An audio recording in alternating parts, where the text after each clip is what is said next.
ನಾನು ಗುರುವಾರ ಮಂತ್ರಾಲಯಕ್ಕೆ ಹೋದೆ, ನಾನು ಶನಿವಾರ ಆಂಜನೇಯನ ದೇವಸ್ಥಾನಕ್ಕೆ ಹೋದೆ, ಆದ್ರೂ ನನ್ನ ಸಮಸ್ಯೆ ಯಾಕೆ ಪರಿಹಾರ ಆಗ್ತಿಲ್ಲ ಅಂತ ತುಂಬಾ ಜನ ಹೇಳ್ತಿರ್ತಾರೆ. ಹೀಗೆ ಒಂದು ಸಣ್ಣ ಹಳ್ಳಿಯಲ್ಲಿ ಒಂದು ಬಾವಿ ಇರುತ್ತಂತೆ. ಸೊ ಬಾವಿಲಿ ಒಂದು ದಿವಸ ಒಂದು ನಾಯಿ ಬಿದ್ದು ಸತ್ತು ಹೋಗುತ್ತೆ. ಸೊ ಜನಗಳಿಗೆ ಅದು ಗೊತ್ತಿರೋದಿಲ್ಲ, ನೀರು ತುಂಬ್ಕೊಂತಾರೆ, ಕುಡಿತಾರೆ, ಎಲ್ರಿಗೂ ಕೂಡ ಕಾಯಿಲೆ ಬೀಳ್ತಾರೆ ಒಂದಷ್ಟು ಜನ.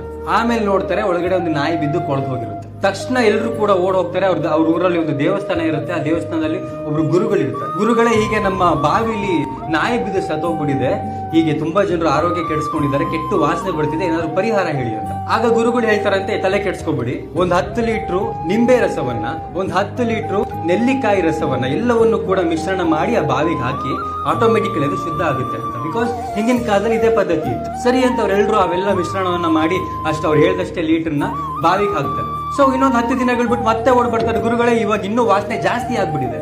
ಆಗ ಗುರುಗಳಿಗೆ ತಲೆ ಕೆಡುತ್ತೆ, ಎಷ್ಟು ದಿನ ಆಯ್ತು ಇವತ್ತಿಗೆ ನೀವು ನಾಯಿ ಹೊರಗಡೆ ತೆಗ್ದು? ಗುರುಗಳೇ, ನೀವು ನಮಗೆ ನಾಯಿ ಹೊರಗಡೆ ತೆಗೆಯಕ್ಕೆ ಹೇಳೇ ಇಲ್ಲ ಅಂತಾರೆ. ಅಂದ್ರೆ ಬಾವಿಲ್ ನಾಯಿ ಬಿದ್ದಿರೋದು ಅಲ್ಲೇ ಬಿದ್ದಿದೆ, ಅಲ್ಲೇ ಕೊಳ್ತಿದೆ. ಬಟ್ ಇವ್ರೇನ್ ಮಾಡಿದ್ರು, ಆ ನಾಯಿನ ಹೊರಗೆ ತೆಗೆದ್ಬಿಟ್ಟು ಗುರುಗಳ ಹತ್ರ ಬರ್ಬೇಕು ತಾನೆ. ನಾಯಿ ಒಳಗೆ ಇದೆ, ಗುರುಗಳಿಗೆ ಆ ವಿಷಯ ಗೊತ್ತಿಲ್ಲ. ಅವ್ರೇನ್ ಮಾಡಿದ್ರು, ಈ ನನ್ನ ಮಕ್ಕಳು ಬುದ್ಧಿವಂತರು, ಇವರೆಲ್ಲ ನಾಯಿಲ್ಲ ತೆಗೆದು ಹೊರಗೆ ಹಾಕಿದ್ದಾರೆ ಅಂತ ಹೇಳಿ ಅವರು ಅವರ ಒಂದು ಸಲಹೆಗಳನ್ನ ಕೊಡ್ತಾ ಹೋದ್ರು. ದೇವಸ್ಥಾನಕ್ಕೆ ಹೋಗೋದಕ್ಕಿಂತ ಮುಂಚೆ, ಗುರುಗಳ ಹತ್ರ ಹೋಗೋದಕ್ಕಿಂತ ಮುಂಚೆ ನಮ್ಮ ಒಳಗೆ ಕೊಳುತಿ ನಾಡ್ತಿರುವಂತಹ ಒಂದು ಕೆಟ್ಟ ಸ್ವಭಾವಗಳನ್ನ ತೆಗೆದಿಟ್ಟು ಆಮೇಲೆ ನಾವು ಅವ್ರ ಹತ್ರ ಹೋದ್ರೆ ಮಾತ್ರ ನಮ್ಮ ಸಮಸ್ಯೆಗೆ ಪರಿಹಾರ ಸಿಗುತ್ತೆ.